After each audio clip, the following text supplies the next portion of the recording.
Hi everyone, welcome back to the channel. In today's video, I'm going to show you how to unlock the tickets on Ticketmaster in 2026.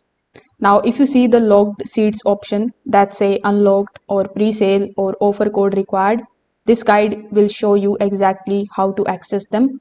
So first of all, you need to come here on ticketmaster.com.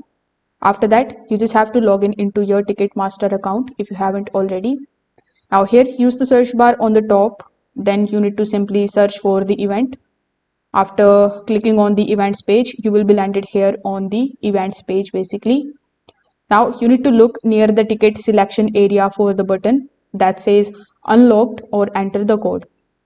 Now when you tap on that option, the box will pop up asking you for an offer code or pre-sale code. Now you need to enter the code exactly as given. So these codes usually come from the artist fan clubs or email newsletters, credit card companies, venues or radio stations. After typing the code, when you tap on the option of unlock, it will be unlocked and you can basically look for the new seats that are going to be appeared after unlocking it. So you can select your tickets like you normally do and proceed with the checkout. If you don't have a code, only the regular public tickets will remain locked until general sale starts. So if this video helped you out, make sure that you like this video and subscribe to the channel. Thanks for watching.